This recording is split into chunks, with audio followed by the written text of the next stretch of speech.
Welcome to the Recycle Podcast, where we discuss everyday issues from a mental health perspective. We are your hosts, Dr. Rashonda Strickland, Dr. LaFanya Jones-Hines, and Dr. Nichelle Wall. Now, don't get it twisted. We're not going to be your stereotypical therapist. What we will be is informative, down to earth, a little spicy, and vulnerable. All right, interns, turn up your volume, grab your pen and paper. It's supervision time. As a reminder, this podcast is not meant to take the place of a relationship with a licensed mental health professional.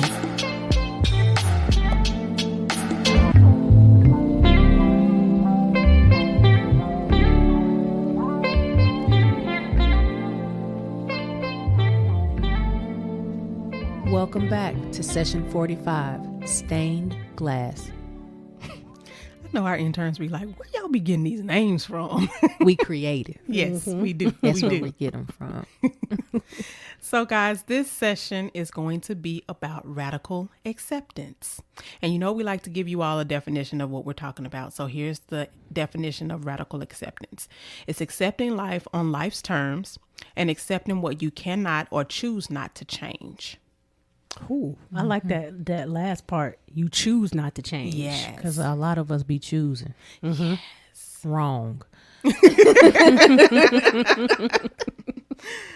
Yes. We don't like to believe that, though. We don't. Oh, no, we don't.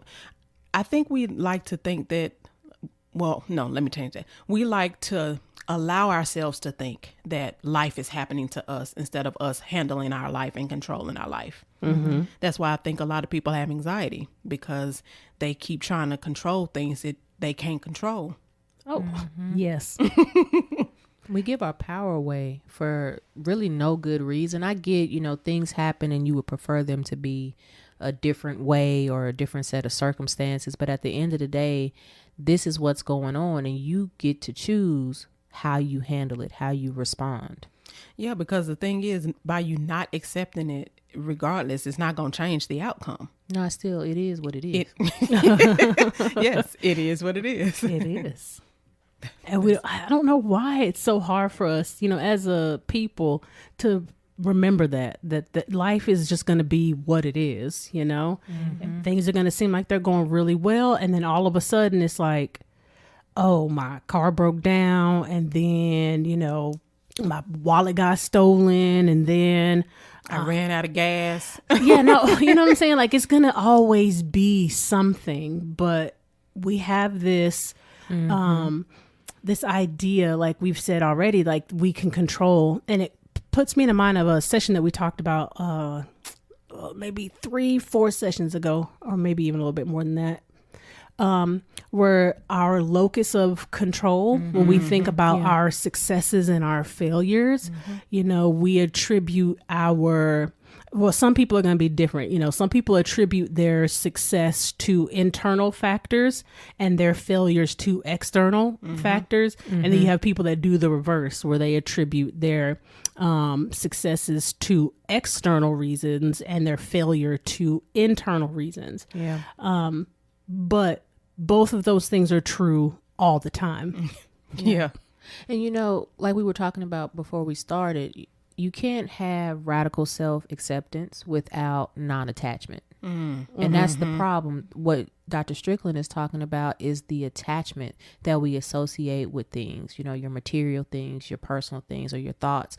And if you don't get those sorts of things kind of unattached, you're going to keep going down this line of reasoning that makes you think that you are powerless and you can't do anything to have a better outcome in your own life.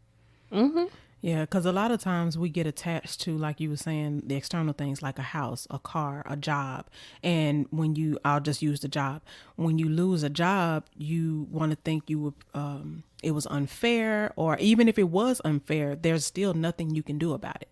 And I'm not saying that you have to like the decision, but it is what it is.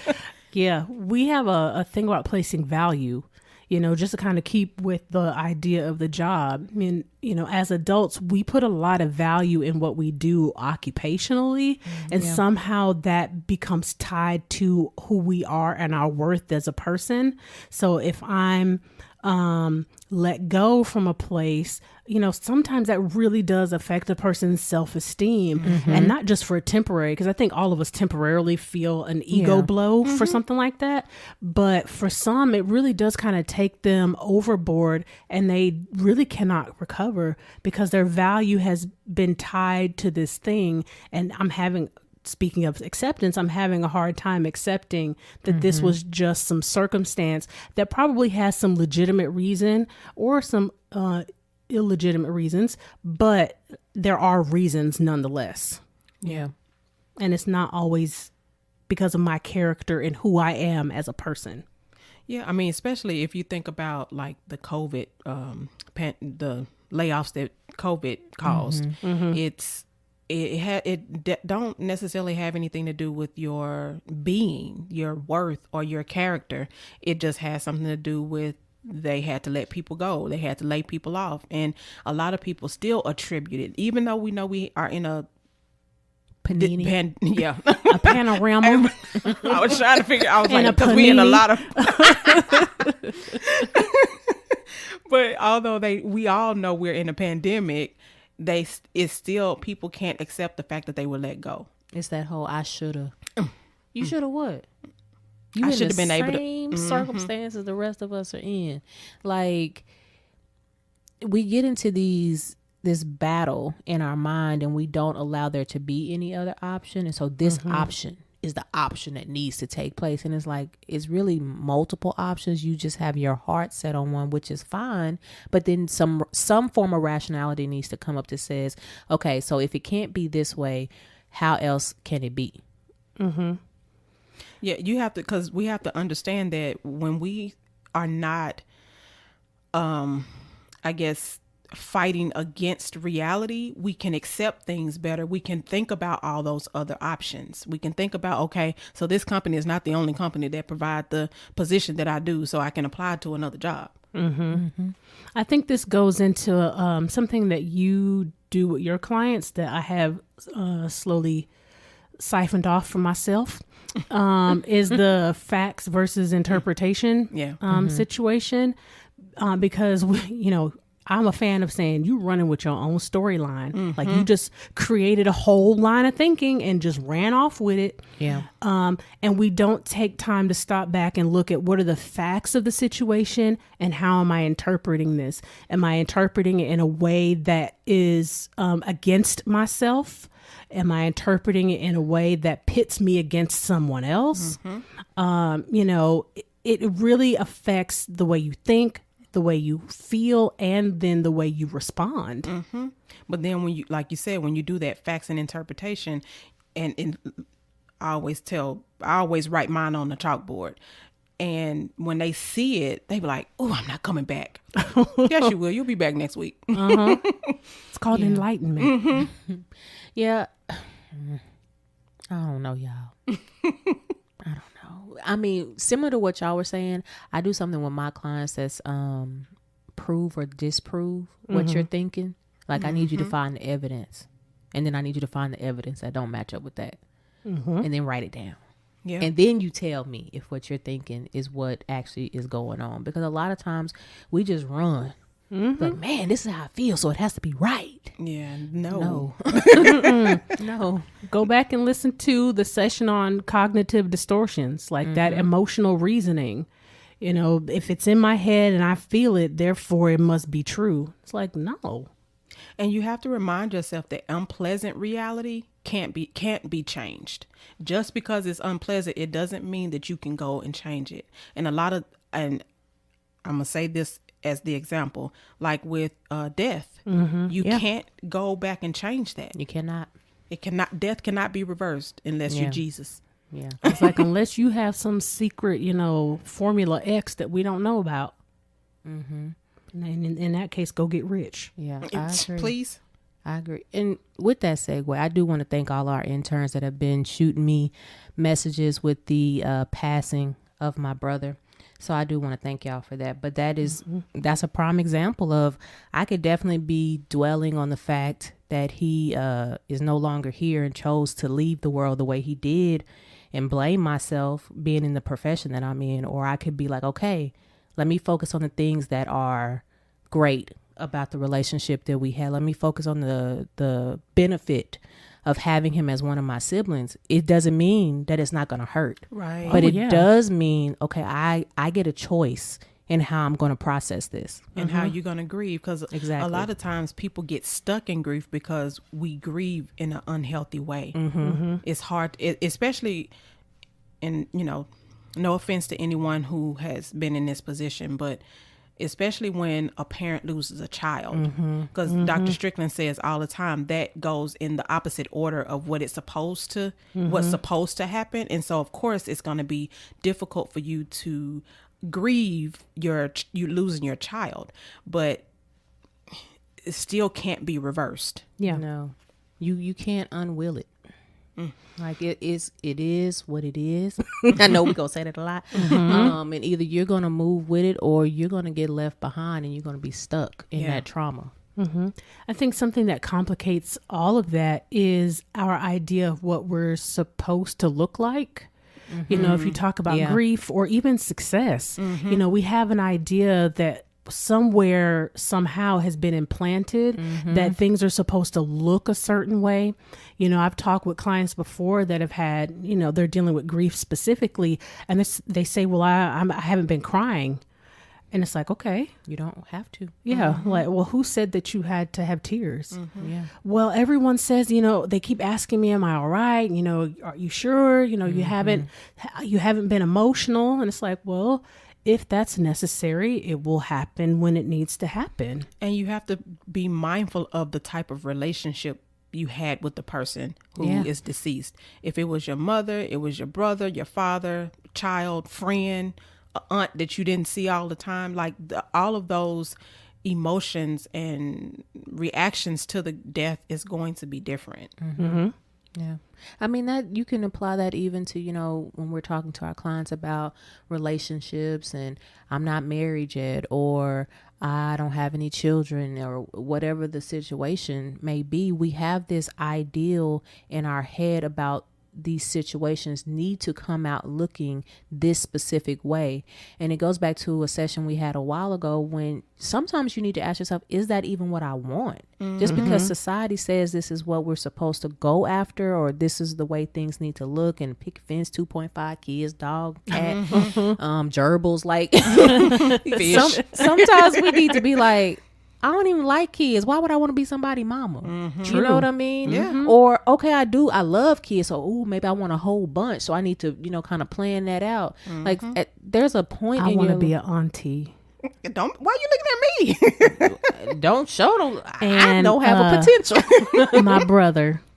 So that's what I have realized and have accepted. I want to be a childless person. And that is okay. That's okay. Because it's just, I love children and I have no problem with children, but I know that's just not something that I want for my life.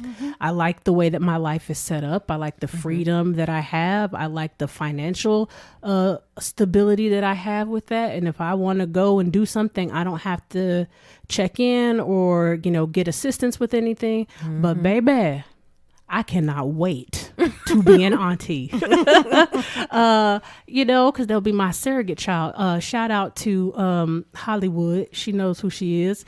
That's who I'm looking to be. Gotcha. Yeah. Gotcha. But it comes with a level of acceptance and not feeling that pressure. Now, while my parents never specifically pressured me about having children, it is something that I pressured myself because I knew it was something that they wanted. It was expected. It was a self-imposed but expectation. That's the weird thing about it. It's not something that they ever were like, so you're gonna have kids, when are you gonna have kids, you're gonna have kids. It was never anything like that. But I imposed this belief that, okay, well, because I'm at this age and I'm married, that's the natural order of things. And first comes love, then comes marriage, then comes baby and the baby carriage. And it's like, wait, hold on. I don't think I want that. And, for years I waned back and forth on that idea, like for a very long time, until it came to a point where it was like, nah, I'm good. Like, I can accept that I will be, you know, the childless friend or the childless aunt, and that's okay for me. And being able to like come out and actually be comfortable saying that, knowing that just the way, you know, our society is set up, that people are going to say, well, you might change your mind one day. And I'm like, do you know how old I am? But being comfortable in like, no, I won't. I'm good. You know, that it takes a lot of work to be able to get to that point. And it's unfortunate, and not just in this specific situation, but a lot of people just don't want to do that kind of internal search to find what the answer is for themselves. Yeah. And you have to, in any situation that you're in or any decision that you make, you have to determine what led to that moment for you to make that decision. Like, this is how it happened. I sat down and I thought about it, and I like the way my life is. So I don't want to have kids. Yeah, Exactly. I think another area where there's a difficulty with like that radical kind of acceptance is parents towards their children and the decisions that their children make. Yeah. Because, you know, we work with a lot of parents that really and truly live from a place of guilt and fear related to their children. Yeah. And even the younger ones, you know, they parent their children from a place of fear and guilt or shame in some aspects, but have a hard time accepting that even though I wasn't the perfect parent, that once my child becomes an adult, it is now their choice to live their life the way they're going to live it. And as much as I may want and desire more for them, I have to accept if they don't want it for themselves. And that's a hard place to be. Yeah. And you know, I think the other thing to tie into the child parent is parents have a difficult time accepting their children are now young adults. I have most parents, I have so many parents that have 18-year-olds, and it's so hard for them to transition into another phase of parenting. Yeah. Yeah. I tell my folks all the time, parenting is a job you work yourself out of. You gonna get fired. You always gonna be they parent. Right. But you don't need to parent them in the same way. You have to transition into a level of friendship. And I don't mean that as in, you know, you just letting them do whatever they want to do, no boundaries, none of that. I'm saying there comes a time when people are growing and they need to no longer be coddled or smothered by their parents. They need to be able to go out on their own and figure things out and make their own choices with you still supporting them. And support does not mean that you agree. Right. Yeah. I usually give, when I have like that kind of phase of life issue with some parents, I'm a visual talker, like in my sessions and stuff. And I usually give them the visual of, so when your child is a child, you are kind of like they're in a wheelchair and you push them and you guide them, like you really control the direction that they're going and how they're moving. As they transition in age, it's more like the child begins to walk a tightrope. They have their balance stick, you know, that's all the other resources that they can use, and you become the safety net at the bottom. So if they fall off of the tightrope, you are there to catch them and support, but all you do is you hover in the background. You don't do anything else. You don't influence their choices. You don't, you don't direct whether they're going to stay on top and, you know, and balance things out, but you're there in the event that they need you because of the relationship that you've built with them, that you're able to even be that safety net for them. Yep. I like that. Yeah, I do too. But you also have to teach them how to not, you use it in your sessions with your parents, not to allow them to treat you in a way that is conflictual, like I need mama. Oh yeah. I can't remember how you describe it. You can't have both. You know, you can't want me to be, you know, so you can't want, this will be on the child's end. You can't want your parent to not parent you. You want them to treat you like an adult, respect my choices. This is my life. I can do what I want to do. But then backdoor that with, but I need you, but please help me. And No, if you want to be treated like an adult, you have to speak to your parent like an adult, problem solve with them like an adult. But if you want them to treat you like a child and still support you, then you're going to have to be okay that you're not going to be given all of this freedom of choice and things like that. Those two ideas can't exist in the same space. Yeah. Yep. But a lot of people try to make them. Yeah. So we do have to accept or practice acceptance with not only our mind, but our body and our spirit. We have to make sure that,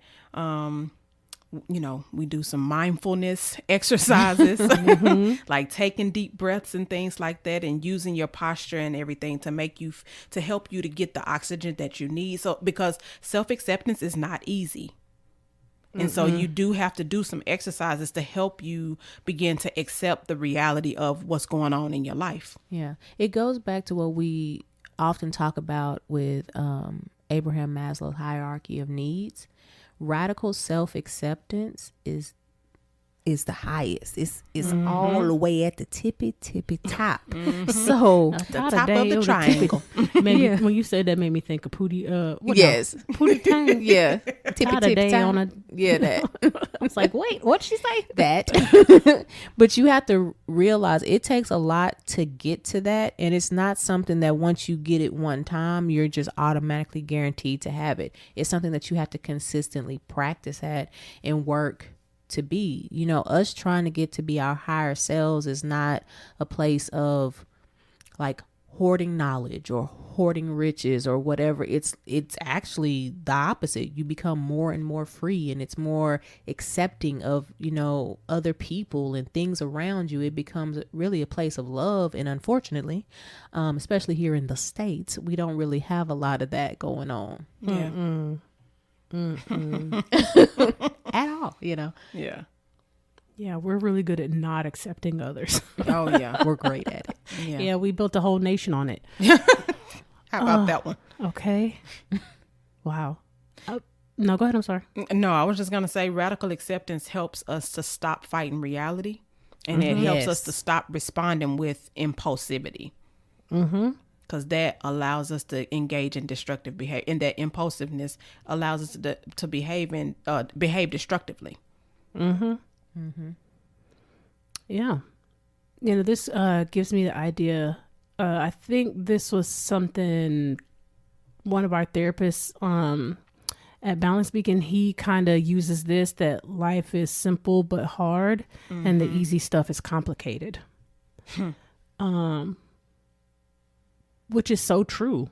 It's simple to just communicate. Just say what you need to say. But we find it so hard to actually do. Because they should know. Yeah, because that means I either have to accept some truths about myself. Yeah. That I'm either, not as great as I think I am, or I'm not as effective or whatnot. So then I go the easy route and I don't say anything. But then that further complicates the situation. But see, that's the thing. If we would learn how to accept it, we break that cycle of suffering and bitterness and unhappiness and anger, shame, guilt. Because non-acceptance is exactly that. It is suffering. You have shackled yourself to, like we were saying earlier, these specific set of ideals, and you are severely attached to what you feel your life should be.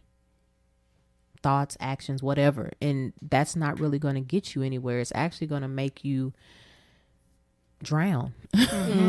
That's literally what's going to go on. And it becomes a very sad tale. We as therapists, we see it all the time, that cycle of, okay, I'm doing good, and then something ends up happening and I fall back into it, and then, oh my gosh, my life is over. It must not be, whatever, blah, blah, blah. And then they get back to a good place, and then that, as your teachers would say, that stinking thinking comes back up, and it just keeps you in this loop. But as soon as that for real light bulb comes on in our clients, and they're like, I just need to let go of all of this. It's like a totally different person has arrived. And that's what I tell my clients all the time. Look, you have what you need to succeed, to engage in this self-acceptance, to get past this, to move on. already on the inside of you. You just need me to pull it out because you haven't allowed yourself to start accepting the things that's going on in your life. And when you don't accept the things that's going on in your life, we develop horrible coping habits, drug use, some self-mutilation, eating disorders, and these are all extreme, but still those are the ones that people, maybe that's why my loved one or somebody is on drugs or things of that nature. But if we learn how to accept it, we can change it, because you already have what you need to change it on the inside of you. I agree. We already got all the stuff we need. We may not know how to access it, but we do already have it. Yeah, it's such an interesting concept. I wonder where we learn all of this stuff from. Somebody that was dysfunctional. And then we become the person that's dysfunctional, and we pass it down to people in the next generation. Yeah. There's no thinking. That's just all response, all automatic reaction. Not even response, because response requires you to think about it first. So it is, we are very reactionary, and we are not very proactive or responsive to things in a healthy manner. We're impulsive. Very ego driven, which there's nothing wrong with having a bit of ego, because it is self-protective, but there are extremes to all of that. Absolutely. Yeah, but you have to be willing to experience the pain. Say that one more time. You have to be willing to experience the pain.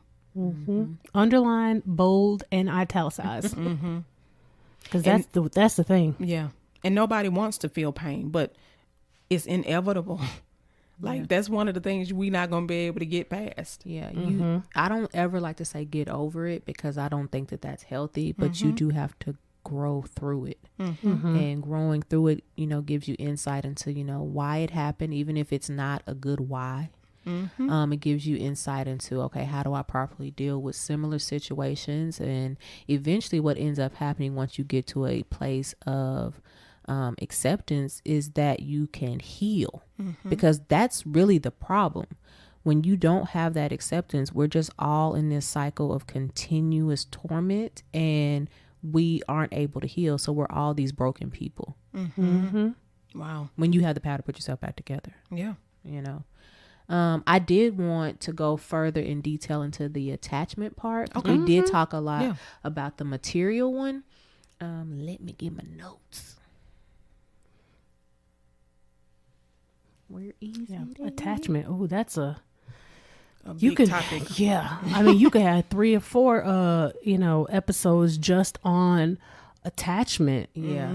Attachment is big, especially in the psych world. Now, we're not going into like relational attachment, y'all. So we don't want y'all to get confused, because y'all be like, well, y'all didn't talk about avoiding and anxious. No, we're not talking about that level of attachment. We're actually talking about more in your higher self level of attachments.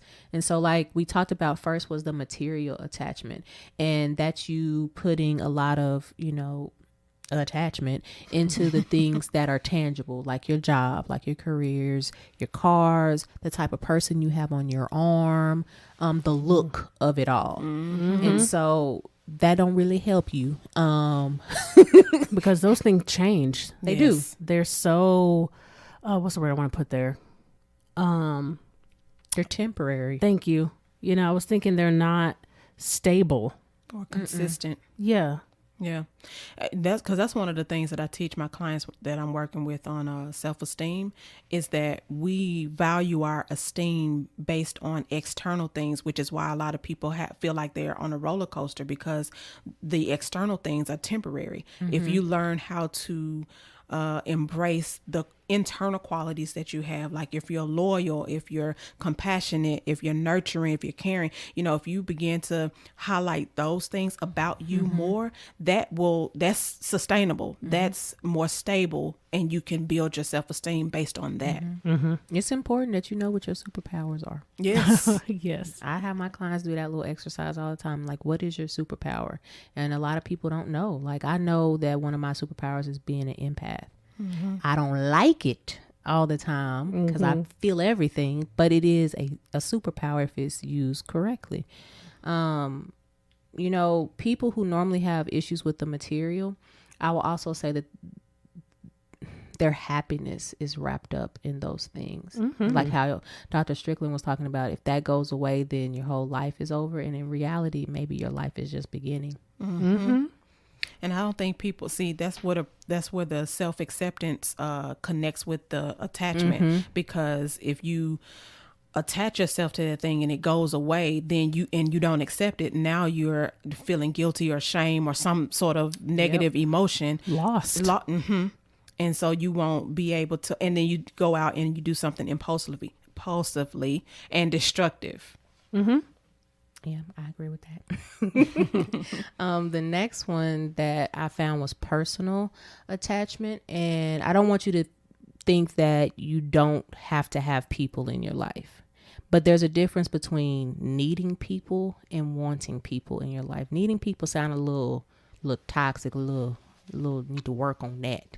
I think it's the energy from need. Yeah, you know, I agree with that. I think it depends on the meaning that you attach to what need is. Yes. It's from this little excerpt, it says, being non-attached to a person means being able to coexist with them without using them as a means to an end. In other words, personal non-attachment is not needing anyone for acceptance or validation. I would agree with that, because the point is that you already have that yourself. Yeah, you are the well, not the other person. That's often how people get into abusive relationships, codependent relationships. That was the first thing that came to mind. Enmeshment. All those sorts of things, because your value is coming from this other person. You're depending on them to give you what you already actually have because you gave it away. So you have to be careful to not give it away. And that's the thing that I have to work on with a lot of women. We give our power away, it's easy for us to be codependent on whoever. If it's parents, if it's husband or significant other, it's easy to become codependent when we give that power away. It's hard to see a couple go through this particular struggle. And you often don't see it until later in their relationship, because they just been kind of flying by the seat of their pants instead of like really making a conscious choice in choosing their partner. And you often have, like Dr. Jones Hines said, you often have the women coming in and they're like, well, my husband is doing this and my husband is doing that. Well, you do realize he has freedom. Now, I do agree he should have communicated what he needed to change, because that didn't work anymore to him, for him, excuse me. But you don't own each other. Yes. You are your own individual, independent person. And if you don't realize that, then you do feel like, well, that was never a problem in the past. So y'all just going to be the same people y'all was at 18 that y'all are at 58. I tell my clients all the time, we are always growing. At least you should be. If you're not growing, what are you doing? Right. And why don't you want to? But yeah, you'd be surprised how many people think that they're supposed to stay the same in a relationship. Like, it should always be this way. Because there's even a line in a Beyonce song that says it, where she says, I'm going to keep it how it is so you can never say how it used to be. Yeah. Like, people really believe that stuff. And it's like, okay, there's some element to that, but that cannot be the basis. Yeah, because you see that as you start dating. When we were younger, all of us probably wanted a little roughness in the dude or whatever. It's like, hey, yes, hunty. But then as we got older, it was like, don't talk to me like that. It's like, wait, you're not stable. Right. And then as you get even older, it's like, yeah, no, I need you to have some insurance benefits, and I need you to have a little bit of money. What's your retirement looking exactly. like? So like, we change. You got a 403B, a 401k, a IRA. What you got? Yeah, you got some investments. Exactly. Yeah. Like, and not from a place of like being a gold digger, y'all. We just saying like it has to be more to life, and you working on life than just what worked for you when you were a teenager.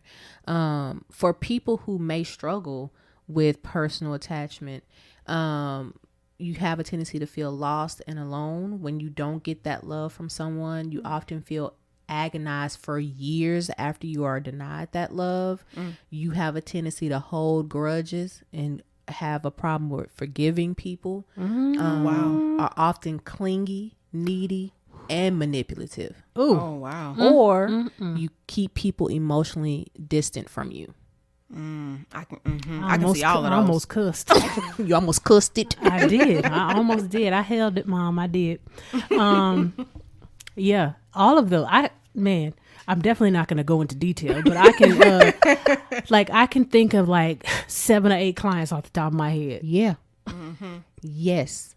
Like this, that's why we were saying earlier, this type of work is not for the weak. Yeah, for the faint of heart. You know, absolutely. you may think, oh, I'm on such a spiritual journey of enlightenment. No. I don't know nobody that went on a spiritual journey and they was like, oh, it was so good. No. Because it's hard. It is. So I think I saw it on Facebook one time. I don't know if it was a meme or what, but they were saying, y'all stop, y'all get out of here talking about, glamorizing self-acceptance and growing and all that. That stuff is hard. It is.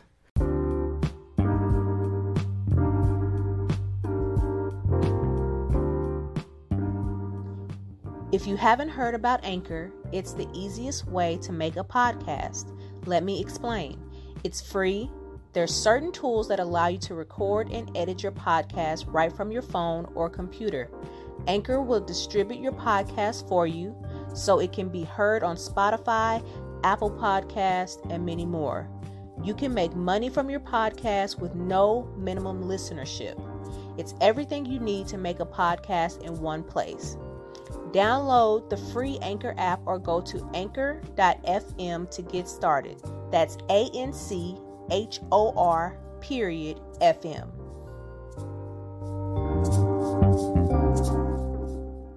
I have someone, of course, like I said, I'm not going to go into detail, that I've been working with for probably about a year now. And she is just now at a point after a year of like, hold on, like, I think I'm actually okay. Yeah. Like, yeah. And it was hard. I mean, this is somebody that has come every single week, has rarely ever misses an appointment. And these are some hard sessions, you know, lots of tears. Consistency. And, you know, I love it. Yes. And you also have to keep in mind people of color who have constantly not been accepted, not even just by them from themselves, from a self perception is external too. Yeah. And so we have to break down all of those barriers of just self-acceptance. It's not even about being accepted by society. That's coming, y'all. It ain't in this session, but it's coming. Trust us.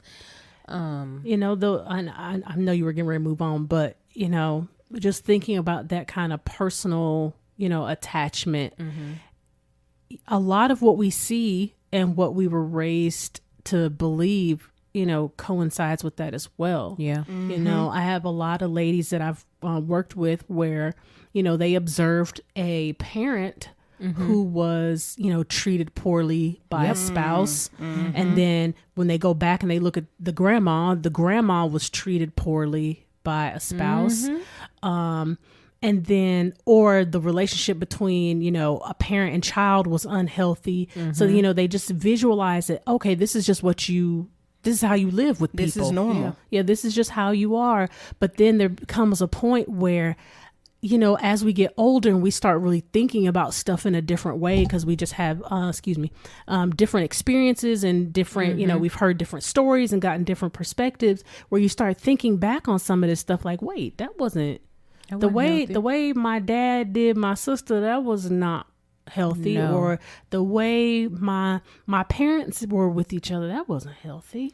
I see that a lot with my addicts. Yeah. Because I that's one of the first things I do when I have adult children of alcoholics or addicts. I go through the symptoms, and one of the symptoms is not knowing what normalcy is. And that really, you know, interferes with your ability to have health in the relationships that you have. Because if you don't have health in one area, it's likely that you don't have it in a variety of others. It's a domino effect. Yeah, like if your romantic relationships are unhealthy, now this is not a guarantee, of course, but there's likely to be some level of unhealthy in your friendships, in your coworker relationships, you know, just kind of how you deal with strangers, you know. You over there popping off on people because you have a sense of entitlement because that was, you know, taught to you, or you observed a sense of entitlement. And taught to you could be the fact that your parents did everything for you. And it's not necessarily It don't just always have to be trauma. Right. It doesn't always have to be trauma. I have a former friend that, you know, I couldn't be friends with her anymore because she would just pop off all the time. And y'all know my little sensitive heart. I just can't take that. Like, it's too jarring for me. And then on top of that, I'm looking like, man, why would you ever feel like it was okay to talk to me like that? Because I love you so much. And so at a certain point, it just becomes, oh, okay, I'm not dealing with you at all. You stay over there.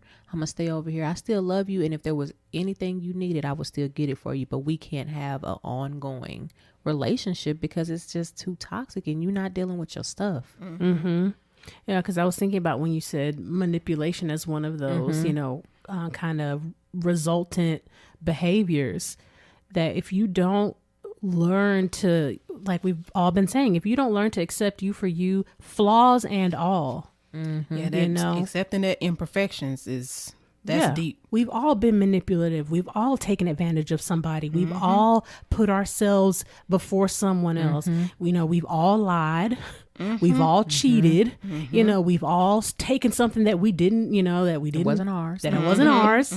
Whether that was something that needed to be paid for, or you took old girl's pen off her desk. I mean, you know what I'm saying? Like, exactly. You know, like we've all done stuff.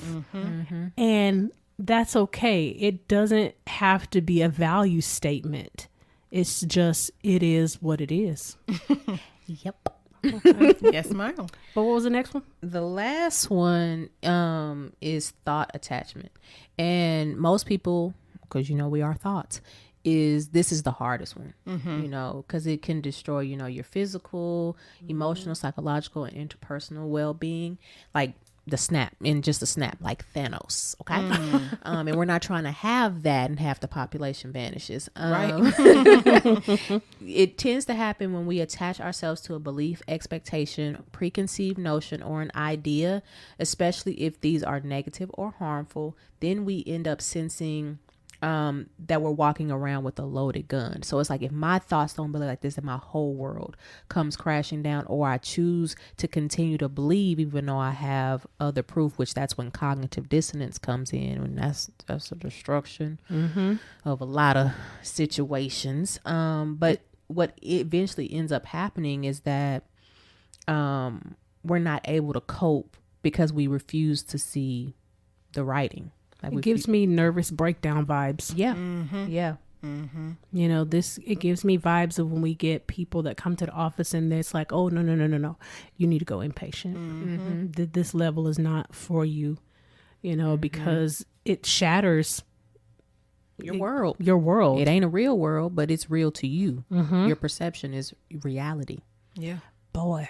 Especially, you know, and I'm sure you all have experienced this too, especially when you have a person that experienced trauma and you have to do the facts and beliefs based on the trauma that they experienced, and they realize that some of the stuff that they remember was filled in by their story. That, and it's not what actually happened. Right. Like, that right there is so difficult for clients. Like, we have to tiptoe on that so delicately because that right there opens up that Pandora's box. Yeah. It's because it brings them comfort, you know, it's their belief system, it's their justification, like it's a whole sense of order and structure.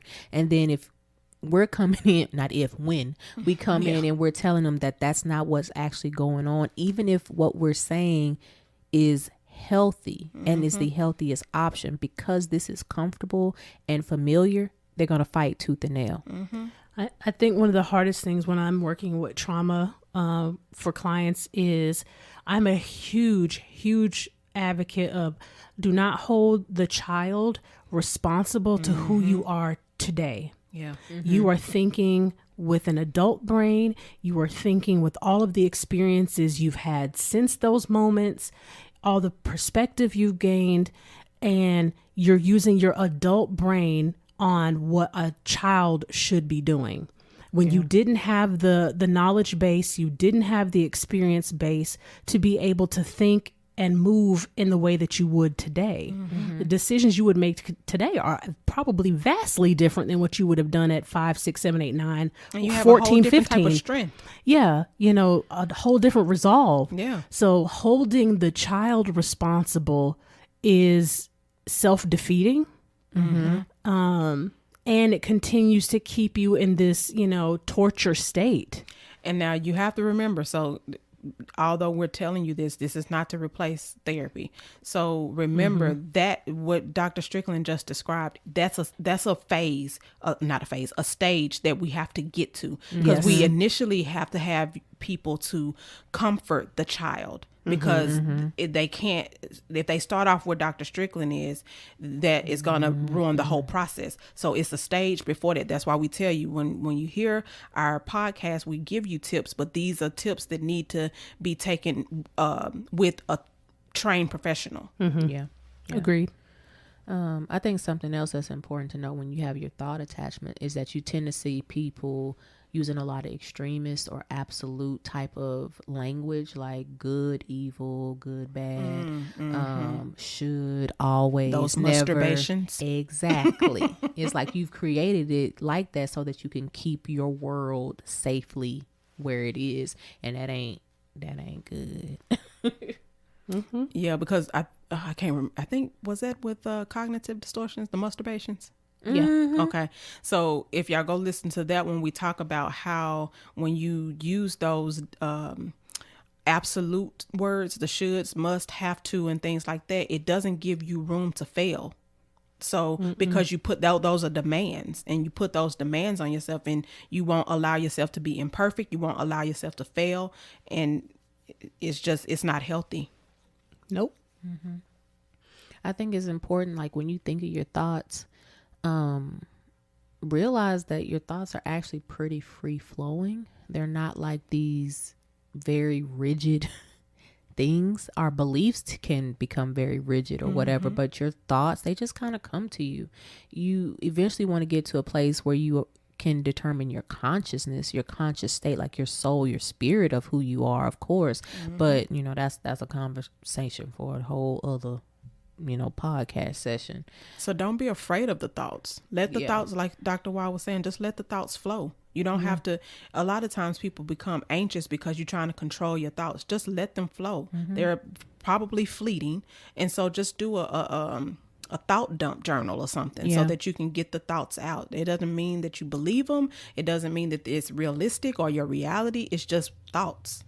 Yeah. When I give journaling as I even hate to use the word homework, but when I talk with people about using journaling as a coping strategy, the first thing, almost 99% of the time out of their mouth is, I don't know what to write. And I tell them, just write that. Like, that's literally what you start with. I don't know what to write. It's not a right or wrong. And your brain will start to fill in the rest. Like, it doesn't have to make sense to anybody but you. Yeah, I say it's not like I'm going to read it unless there's something specific you want to bring into session and you want me to, kind of hear your thought process over it. But, these are your private thoughts. So you literally just start writing. It could be, I think this is stupid. Yes. Okay, just write that. And then again, I hate journaling. your brain will just start filling in stuff, and it will go where it wants and needs to go. Exactly. I did want to make sure we give, the thought attachment symptoms, or what you may do if this is an area that you struggle in. You tend to try and figure everything out all the time, believe certain cultures or groups of people are all alike, are quite hard. Don't you skate over that one. Say that one like 2 more times. Believe certain cultures or groups of people are all alike. believe certain cultures or groups of people are all alike, are quite hard and judgmental towards yourself, and thus are hard and judgmental towards others. You stereotype people easily, believe people in situations are either entirely good, entirely bad, entirely right, or entirely wrong. You tend to see the world in black and white. Cognitive distortions. Go back and listen to that session. Exactly. Often get lost in your head. Your thoughts seem to possess you and feel controlled by your thoughts. They can easily make you extremely sad, bitter, angry, or jealous. Man, That's a whole lot of unhealthiness with that. But you can work on it. You can. you work on can. it. Absolutely. I think it's important to know that, you know, we may have brought up a lot of stuff in this session, but it doesn't mean that you have to stay stuck there, which is the whole purpose of the session. You're working towards radical self-acceptance and non-attachment. But if you don't have awareness of what you're doing, you don't know how to go forward. Yeah. And I support what, Dr. Jones-Hines was saying. Find a mental health professional that you trust. And that can be any level of mental health professional. It doesn't necessarily have to be, specifically what we are titled as. Find someone that you connect with and then look at the training. Yeah. You know what I'm saying? Because we're all pretty much trained in the same stuff, but you want to first be able to have a relationship and connect with this person, and feel that they are genuinely working with you towards whatever goal you're trying to achieve. And then from there, you start assessing, do they have the ability to help me get there? Yeah. I do want to, make sure we leave us with some ways to kind of work on, attachment and acceptance and things of that nature. So the first one is to stop looking for happiness in external things. Please and thank you. Yes. Yes. Yeah. And we want to make that distinction, that Dr. Wall is saying is looking for happiness in those things. This is not to say that you cannot be happy with those things. You can be happy getting a better job and making more money. You can be happy, partnering with somebody. You can be happy, with a variety of things, but attaching your happiness to that and finding that then communicates who I am as a person, that's the thing you want to avoid. Exactly. The next one is let go of the shoulds and the musts, which y'all have heard this from us before. Yeah. We won't bore you with that Psych 102 lesson. Go back and listen to cognitive distortions. Yes. The next one is practice allowing. And for y'all that don't know what allowing is about permitting life to be just as it is, whether it's your thoughts, whether it's your emotions, your actions. Now, you still have to be accountable for them. So don't just be out here turning into, a sociopath or something. But, allowing it gives you some self-compassion.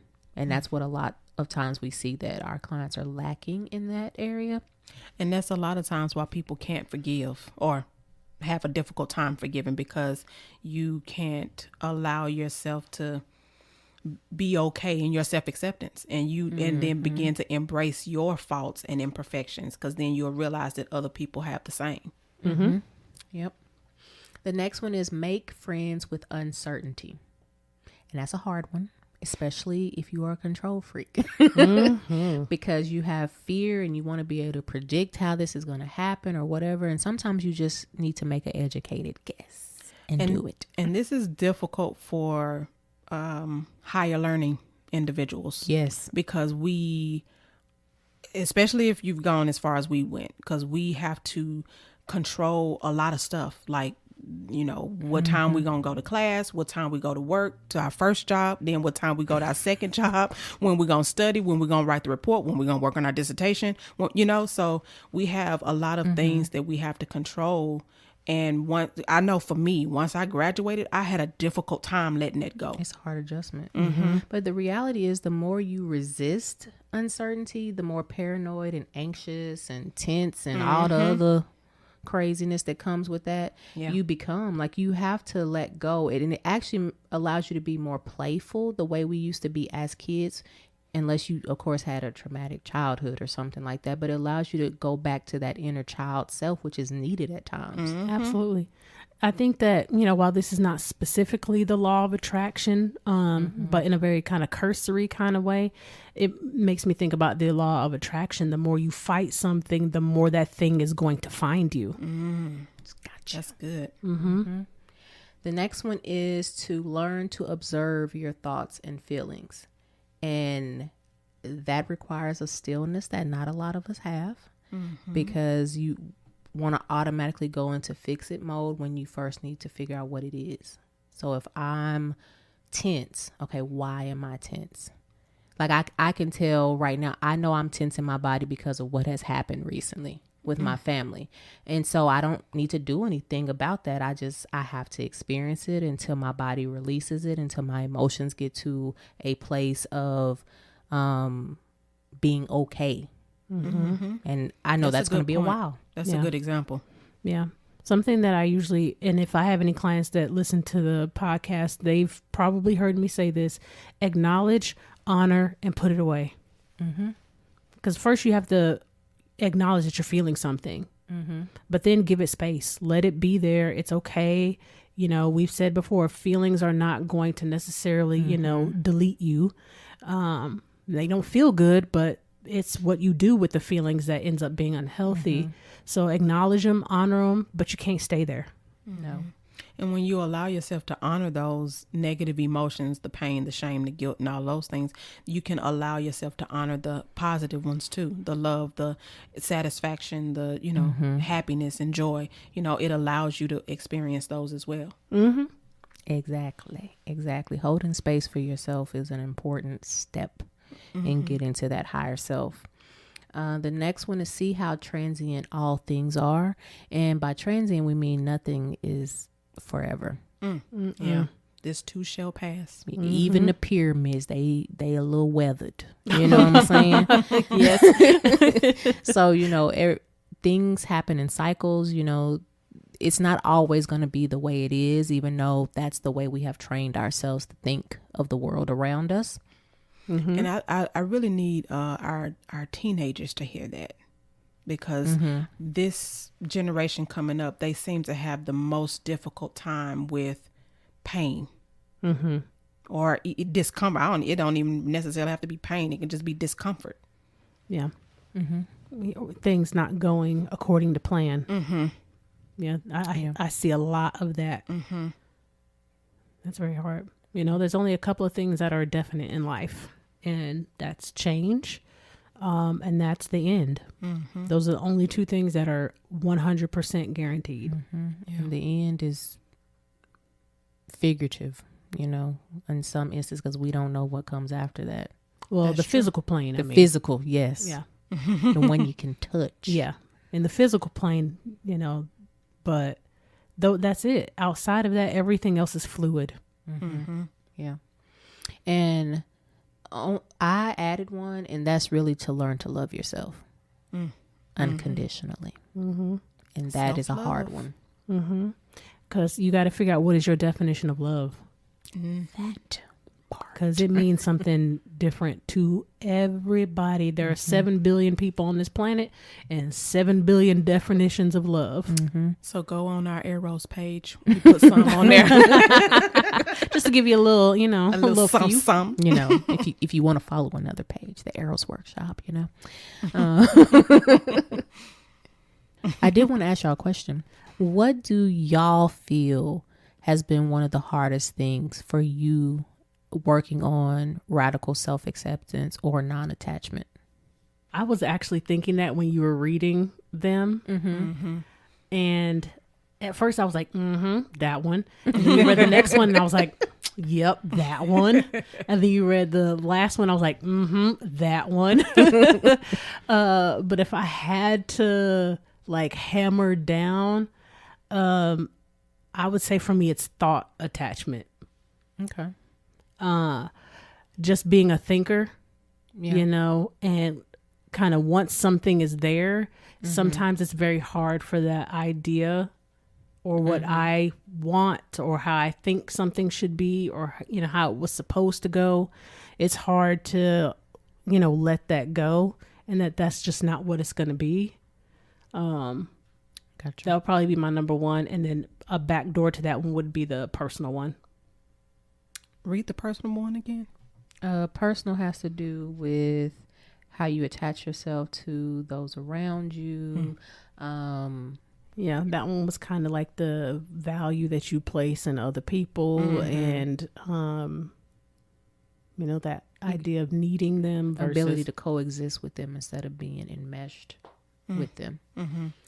So I would have to say that mine was the black and white thinking one. That's the thought attachment. Is it thought? Okay, well, thought attachment then.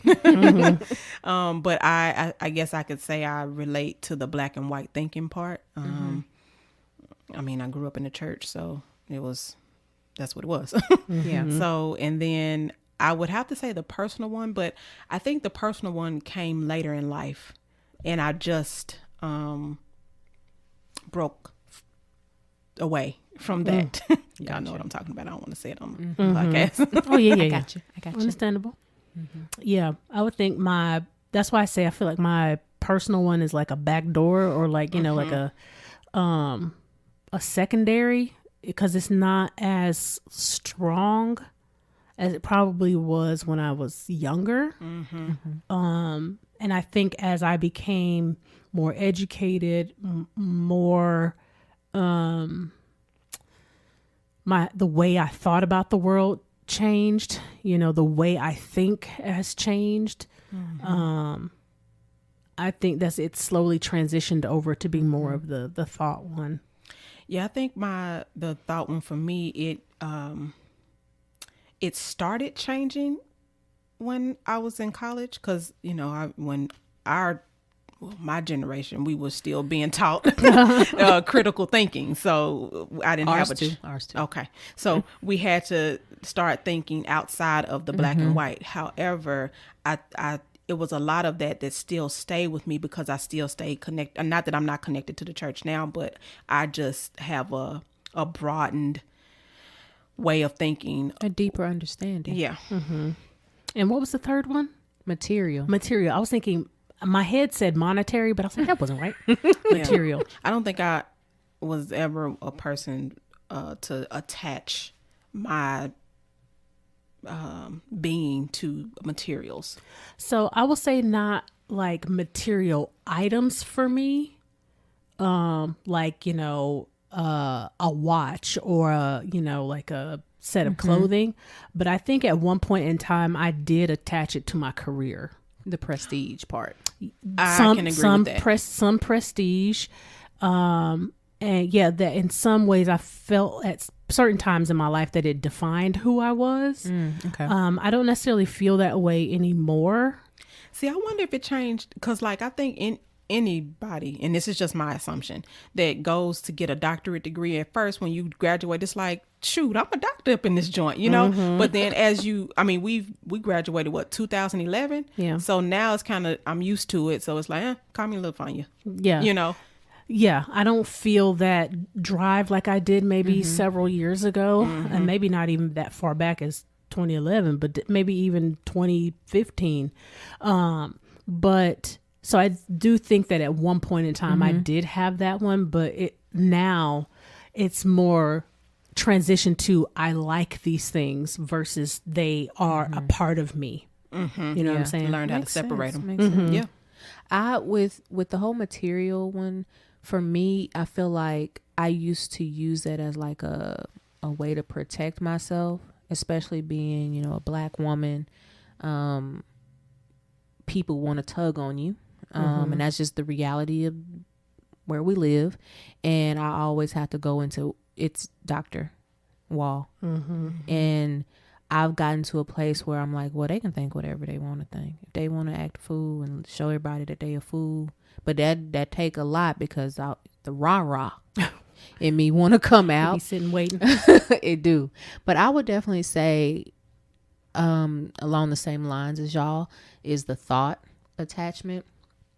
Because it took me a really long time to be like, I'm enough.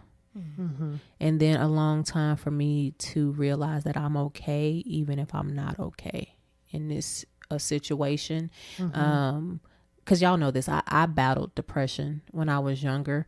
And so that can really take its toll on how you see the world, how you see yourself. And then I'm also a very, because I was so much of an empath, I had shut my emotions off for a certain part of my life. So getting reattached to them is really what probably helped me instead of being just in this spiral of numbness.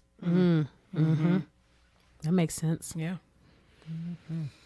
So we're all head people. Well, Pun you intended. think so? I'm sorry. Y'all. They walked into that one. Yeah. Anybody that's listened to this session realize, it's a journey. It's not a destination. It's going to take time to get to the higher self. And then there probably will be another higher self that you get to eventually, because you're ever evolving.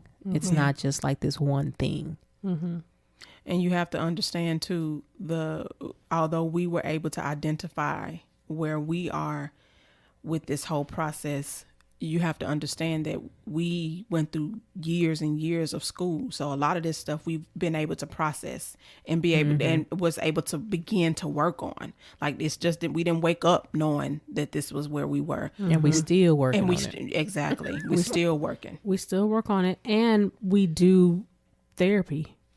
So even through what we teach or guide our clients or support our clients through, we are also learning, in those sessions with our clients. Sometimes clients can say things and it's like, oh wow, I hadn't thought of this thing that way. And then we gain a new perspective, and then we go back and reflect on that, and how does that relate to our lives? We're not all knowing or all powerful. So there's things that we consistently learn through observation and dealing with our clients. I think that has also helped us over the years in how to gain perspective as well. And we have to do a lot of research still, and we have to do a lot of reading. And so in that, we teach each other too. Did y'all read this? Did y'all hear about this? So we're always researching and we're always reading, so that when we find something that relates to us, we apply it to our life too. Because we have to understand what it takes for our clients to have to actually apply the stuff that we're teaching them. So if we're not doing work on ourselves, we're not understanding what our clients are experiencing when we're teaching them to do things. Ain't no hypocrites over here. Nope. No, we're always working on ourselves. For sure. Well, y'all know we like to close out with some good old quotes, Words of wisdoms. and so y'all technically have heard it the whole time. And that is, it is what it is. And that's an old, African American proverb, or you can say, que sera, sera, whatever will be, will be. I like that. Yeah.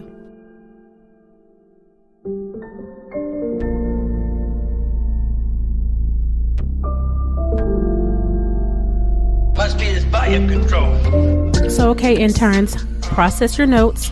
Be sure to catch us next session and find us on all major platforms at The Recycled Podcast. If you're a new intern, be sure to like, comment, subscribe, and share. Thanks for listening. And remember, we are shifting and reshaping our psyche through healing conversations and connections, one discussion at a time.